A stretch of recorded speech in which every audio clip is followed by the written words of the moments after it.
Hello, everybody. Welcome back to Football United TV. I am joined by two Spurs fans, probably feeling grim right now after what happened against Everton yesterday. Look, we're going to let you talk about that, aren't we? Everybody that's tuning in right now, please do subscribe, share, like, and thank you very much for tuning in. Andy, we've been talking pretty much all day about this and the fact that Tottenham let you down. Why did they let you down, Andy? What was the reasoning for it? It's not so much the letting us down, mate. Like, as football fans, we either go to the first game of the season, we'll either go to the stadium, or as it is at the moment, we sit on our sofa, full of optimism. We're all there. We're all optimistic about the season. I was the same. A couple of signings, nothing special. But within 10 minutes of that game starting, all the optimism had drifted away. I looked at it. Within 10 minutes, you can see, unless we change something, we're not going to win that game. Too negative, absolutely too negative. Defensively, two centre-halves, both as slow as cart horses. Toby Alderweireld has been a great player, but he's lost a yard of pace, as shown by the bad ball by Davis across. And if that was Sanchez, he'd have got there and covered that without a shadow of a doubt. How Richarlison missed it, I'll never know. Probably lost his balance, sort of thing. But the danger signs were there straight away. They're not quick enough. Their goal, the defensive line, having watched the replay again today, you can see how the team's set up a lot better than when you're actually watching it. That Spurs set pieces, they defended 10 yards from their own goal, between the 6-yard box and the penalty spot. Now, that could be a case of not trusting Pickford to come for crosses, because he's not the biggest keeper in the world. As soon as they get a set piece, we're doing Man City. We're level with the free kick. And if you've got two centre-halves like that, they're just not quick enough to get back in there and cover. So in the end, Calvert-Lewin gets basically a free header. I know Dyer made a bit of a token effort, but he's never getting there. You know, if you've got defenders with pace, you can press that high, play that high, but not as. So that was a mistake for me, playing them two lads. He had Sanchez available. Tanganga's not fit, so that wasn't an option. But you can play one or the other, Dyer or Alderweireld, with a bit of pace. You can't play them both. You know, the game today is all about pace. And defensively, the middle two never had it. So I don't know what Sam thinks, but I mean, I have to calm down a bit because I'm still, all day, I've been, you feel depressed all day. Andy, I know exactly how that feels. I'm hearing all the Sancho news every single day. It's depressing the shit out of me. Yeah, I bet it's depressing. Yeah. I don't even want him now. It's like you go and see your favourite chocolate sweet, and you're like, do you know what? I'm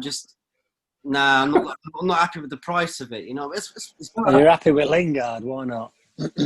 Sam, what are you saying about that? Like, and the two new signings, Højbjerg and Doherty. How did you think they did for Tottenham? Their first game in the Premier League, and it seems to have been sour.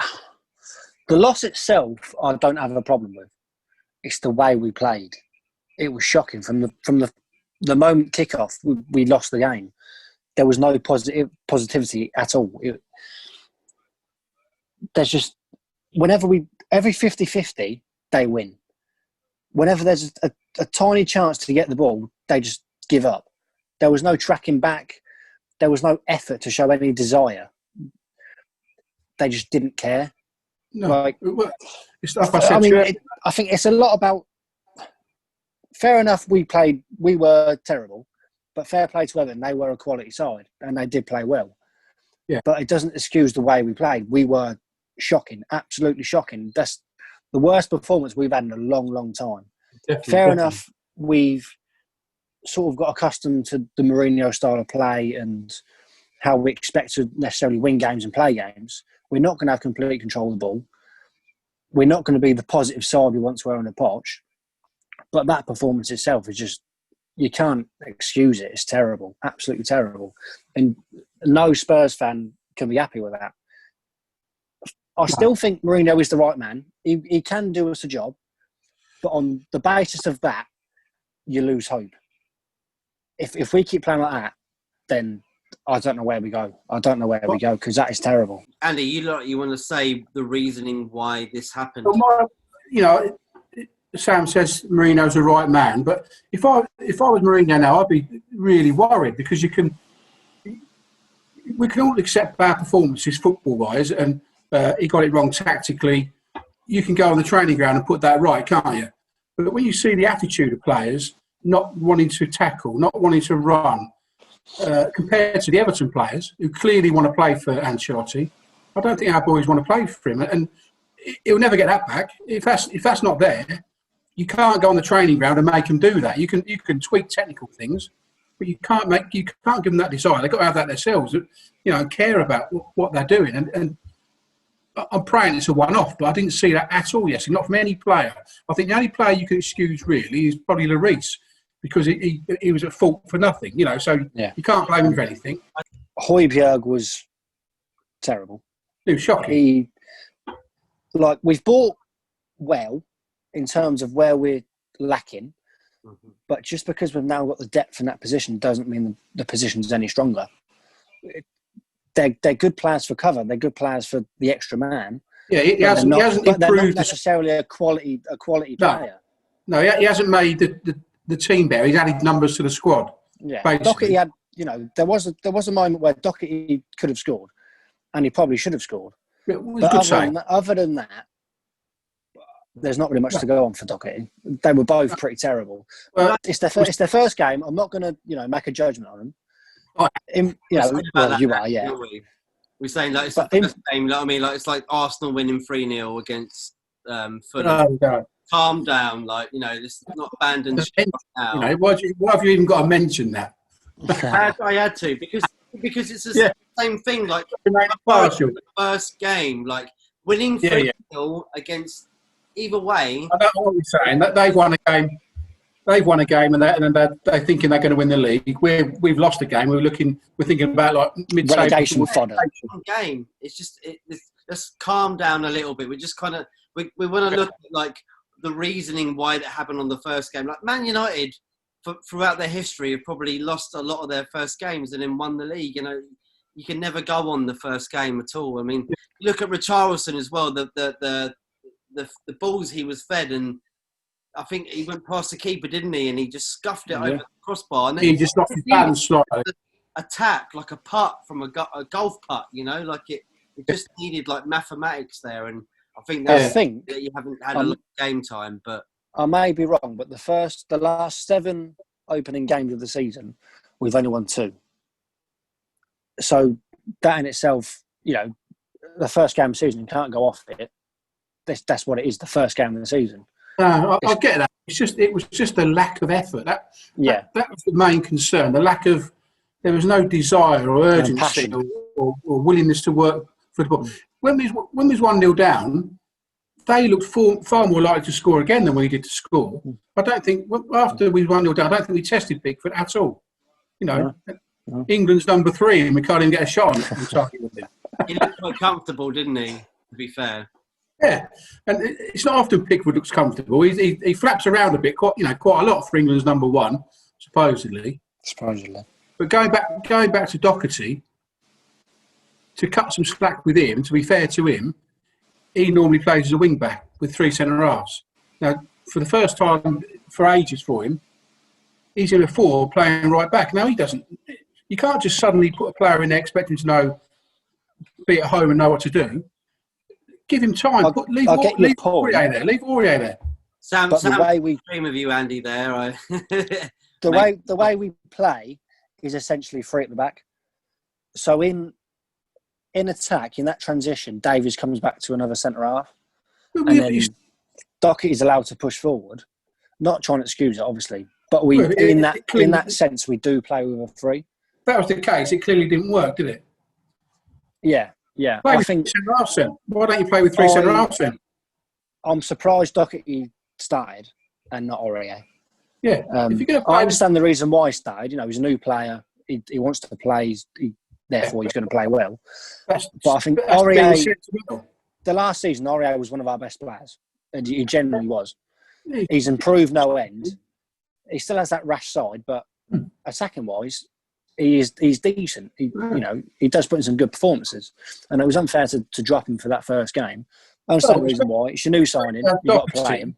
He's not used to playing in that role. I know you're saying with Davies coming in, you've got 3 centre halves. If you do that, Just play with 3 centre-halves. Well, it's a new team as well. It's new players around you. Everyone plays different. You need to get accustomed to the way they play, didn't you? Yeah. It's not, it was difficult for him. Højbjerg, I thought, was atrocious. I mean, I've not seen a Spurs player as bad a debut as that for a while, but that might come. Again, it's different for him. And it's still strange circumstances for all these players playing in empty stadiums, other than Man City and Arsenal, because they're used to it anyway. But, well, yeah, it was shocking. Mourinho said Harry Kane's only trained with the team once before that game, because obviously COVID and whatever. So he was. No, what about Everton? He himself? They've just bought in all them players, and then I don't want to go straight right now, but no. What did you think of Lucas Moura as well? I think he was outstanding. You think so? He's always the same. When he starts a game, he's nowhere near as effective as when he comes on off the bench. He's a great impact player, bench player. Yeah. But for me, whenever he starts, he's ineffective. His touch is not good enough. Everybody's tight. He does too much. He does too much. Hey? He does too much. He seems to take that one step too far. Yeah, a little bit too greedy. Yeah. Do you think he's trying too hard for the club? Maybe. He's coming out of position. And nobody tried too hard yesterday. I think he's the only player that I saw at least running for the balls, and because he's so fast, you kind of think like he was even saying like I can't get that. There's no chance running for that. We're probably watching it. What do you think of Harry Kane's performance? We're watching it through different eyes to you, and we might even be being a bit too critical of them. But the optimism for the season now for me is totally, and it's like Sam said. Mourinho admits afterwards that Kane's had 2 training sessions because of his isolation from his holiday, international duty. Well, then he shouldn't be playing.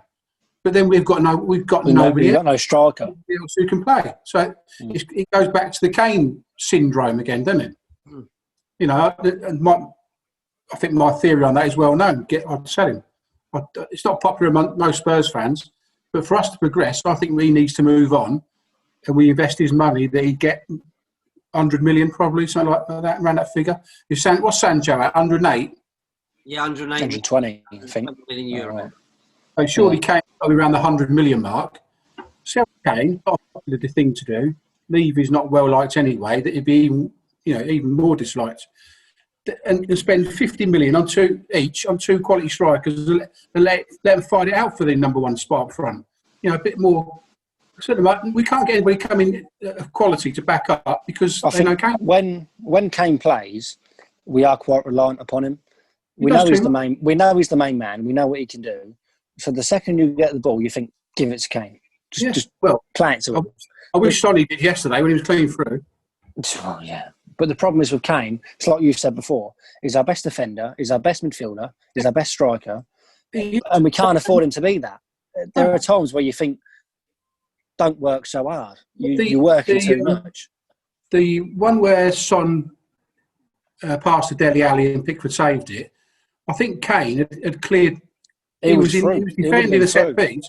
He might have won the header, I think. Made a lung-bursting 80-yard run. You can't tell me Son never saw him. I know sometimes when you look at a game at pitch level, it's different to watching it on the telly. But he's ran across him. He could clearly see him. Yeah. And then he chose to ignore him and then gave a hopeless ball to Dele Alli. I had to stop, have a touch, and let England's number 3 make a save. So what did you think, guys, about just looking on the flip scale of it, the Everton performance and the fact that they brought in a lot of players recently and it seemed to work for them? I'm not taking away the fact that you thought that Tottenham played badly, but how do you think Everton did against that? We're doing Everton a disservice. I know me and Sam are rabbiting on about Spurs and how disappointed we are with them.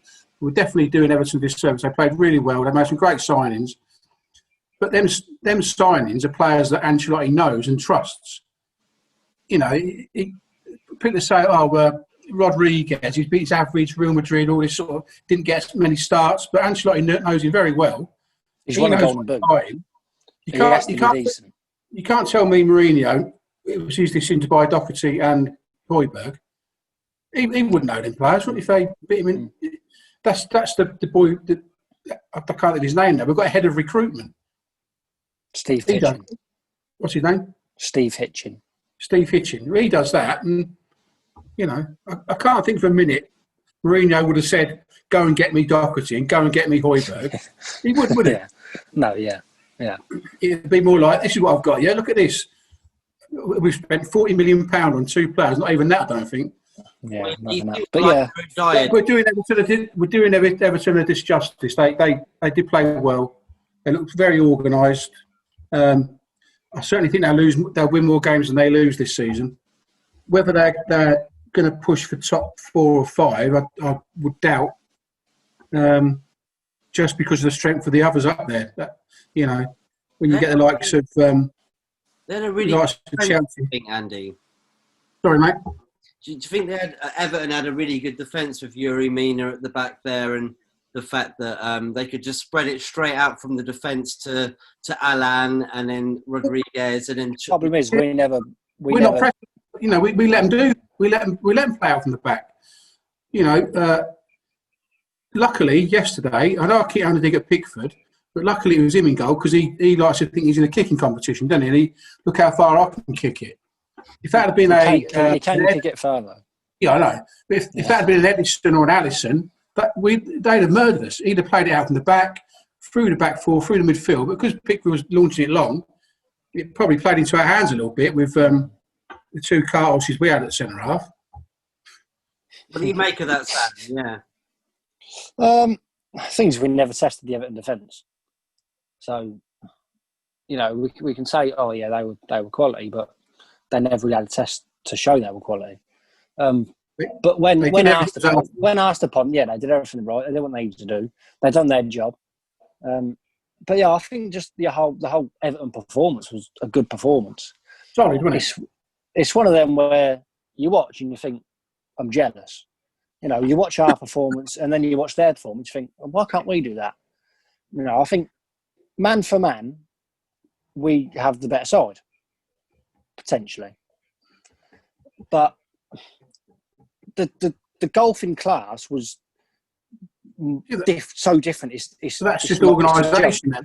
Exactly, but how can it be that much different in such a short amount of time? It's like three of their players made their debuts that game. They've barely had any training. They've got no cohesion to the squad, and yet they're performing like they've been there for the past 5 years. Right. And yet you look at our 2 new boys, and they look nothing of what you thought they were. No, disjointed. Exactly. But, you know, again, fair play to Everton. Quality side. They were very good. I thought, I know they gave Alan or Alan, whatever they call it. Alan. Gave him man of the match. So I thought Calvert-Lewin was I thought I'd give it to Calvert-Lewin. I'd give it to James. Yeah, could give it to anyone. Yeah, really, yeah. He's Brazilian, so you have to give Brazilians man of the match, don't you? Really. I think the core was very good as well. Like, I know, like, it was the sort of player that doesn't always get the ball, but the way he was running and like moving towards other players to make movement for the position. He's one of them players who does the dirty work, if you like. He goes unnoticed, doesn't he? Every team needs them. Every team needs. Højbjerg was supposed to be the bloke who does the dirty work for us, but unfortunately he didn't do any work. Didn't do any work, yeah. A load of dirty work. Only got a booking, didn't he? He got a booking. Yeah. Oh yeah. So you know, we'll give him that. I'm guessing, like, you know, like we said, it's the first game. You got to let teams like get into it, and like you said, Sam, as well, the fact that Tottenham don't always usually win the first 1 or 2 games. And it's a learning curve, isn't it? You're best off losing your first game than losing midway. Oh yeah, you've got time to recover. We're perhaps overreacting a little bit. It's just frustrating, that's all, because it's the optimism. You start, I thought, when the fixtures come out, you think Everton at home, it's not a bad opening fixture, you think, don't you? You know, it's not Liverpool, Man City or Chelsea away, it's Everton at home. Well, it was the first time they beat us in about 8 years, I think. Yeah. At home. So, and we've blown up a chance to... Says it all.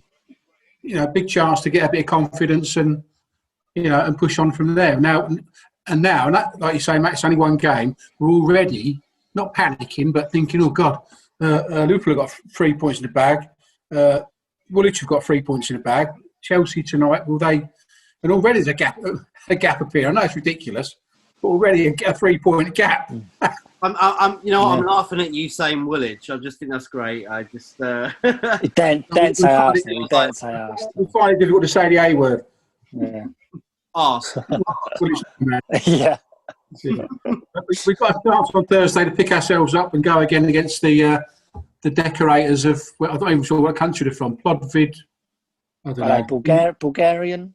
The Bulgarian decorators. What, Europa League qualifications? Thursday, yeah. We're away to some Bulgarian team, and it's only a one-legged game, so you don't get, if you muck it up over there, you don't get a chance to come back to your own stadium and put it right. So, be interesting. No pressure. Yeah. No, exactly. No pressure there then. It's not a parallel game. You mean they've only got one leg? Not that they've only got one leg to play on. They've only got one leg in the. They might only have one leg, but yeah, one leg to play. You never know. I haven't seen them play. Yeah, I've not seen them. They've got to be part-time, haven't they? So like 3 decorators, a postman, a butcher, about all that, just to make it worse for us. Sounds like Gibraltar, doesn't it? Yeah. Gibraltar. Didn't they have a couple of not Higginbottom? Did he go and play from Gibraltar? Yeah, Higginbottom. Yeah. Where was Danny Higginbottom? Yeah. Where was the connection there? Grandparents, who knows? Related to a Barbary ape. Maybe his dad fought there or something. I don't know. Announce it again for fam. He got international football. Little bit. Higginbottom fam, very good. Higginbottom. Yeah. So what's your hilarious? Getting us off Spurs from next. I'm starting to lose the will to live. Well, let's have a little talk about. Who could we talk about that's really inspired you this weekend of what you've seen in the Premier League? I mean, looking at. I know Leeds lost. Leeds. They were right. That was an impressive performance, wasn't it? I mean, right, but I think you look at the game. Both defences themselves were shocking. It was a terrible performance defensive-wise, but you have to take the chances, and they did. It was a great game of football. But great games of football normally come with 2 bad defensive performances, don't they? When you get a 4-3, it's normally because both defensive weren't that great. And I know we all laugh at Van Dijk and that, but it's not often he makes a mistake. But that was a howler, wasn't it? Not only that, the AAT header in the goal, that was a little bit wrong as well, wasn't it? Yeah. But you see, he tried to play that off like he knew it was, he knew he was. Yeah. He played it and thought, I'm all right there. Like he knew it was offside. I was impressed with Leeds. I thought they played some good football. They were really good, you know what I mean? And it shows that they can actually battle with the top teams. I know it's, like I say, again, the first season doesn't... Don't forget, this time last season, Matt, Norwich beat Man City. Yeah, exactly. So it just shows you what can happen. So that you'd have thought they were going to be safe. But look what happened. So exactly. We've got to keep it steadier than you right now. Take some hope that it's the first game of the season. So what do you think of... so Tottenham's next game is in the Premier League? Next Sunday, we're away to Southampton. Southampton, How do you think you do against Southampton? Højbjerg going back to his old club as well. Yeah, old stomping ground. They got beat, didn't they? The Saints ground, Andy? Sorry? Is it at the Saints ground? Yeah, it's at the new stadium. St Mary's. They lost at the weekend, to Palace. Again, that's a tough one to call for us. You'd expect we lost to them in the FA Cup. We lost to them in the FA Cup, so they can. We drew there, didn't we? But then they beat us, didn't they? Yeah. So again, they can get the result. They're. I quite like their manager. I think he's all right. He seems to do a good job. Yeah. They had a great run in back end of last season, didn't they? Well, after their 9-0 home defeat. Well, he offered to resign. When that 9-0 happened, he said, if you want me to, I'll have to walk away right now. Well, I guess he thought it worked out. Yeah. Fair play for the club for sticking by him. It shows that they should stick by these people. And to his credit, he turned it round, didn't he? And got the players back on board and that sort of thing. So it won't be an easy game, but any away game in the Premier League, I'd take a draw. I think That's Southampton had Man City after that game, didn't they? And they only just lost 2-1. They were winning 1-0 throughout the game, and you kind of think, I'd have thought, I'd have expected them to beat Palace at the weekend, but obviously they didn't. So you never know. But like I say, any Premier game away from home, I'd take a draw all day long, as long as you win your home games. As long as you win your home games. What about you, Sam? It's tricky after that performance we've just witnessed. I think we're not going to go into it with much hope. There'll be some optimism, but we're not going to. We might bang 10 past these Bulgarians at the weekend on Thursday. And then get a bit of confidence. Yeah, might do. What have I said? We'll probably get knocked out, but oh well. But yeah, no, I think it's always a tricky place to go. Well, every place is a tricky place to go. They're a bit of a bogey team, Southampton. We're not quite. No one's really quite sure how good they are. Obviously, when they had Pochettino, and they had a quality little side with Rodriguez and Krause, all that. They're good players. Yeah. But they're strange. They've got the players that can bring out a world class performance, but they're not consistent. Depends what team turns up on the day. Well, you've got Ings and Redmond up front, decent. The handful for anybody, aren't they? Yeah. You never know. This time, by next week, Ings might be a top player. I don't know. Well, Kevin De Bruyne suggested that he was the best Premier League player of last season. Well, Danny Ings? Yeah, that's what Kevin De Bruyne said, yeah. I mean, I take that. Wherever he goes, he never lets you down. He signed for Liverpool, but he had terrible injuries up there, didn't he? Yeah. Then signed for Southampton. I bet he's a goal every other game, man. At least that them kind of. And if you do that in the Premier League, you're decent. You can score one every two. But like I said, tongue in cheek, I said he might be a Spurs player by this time next week. But would he sit on the bench? Danny Ings.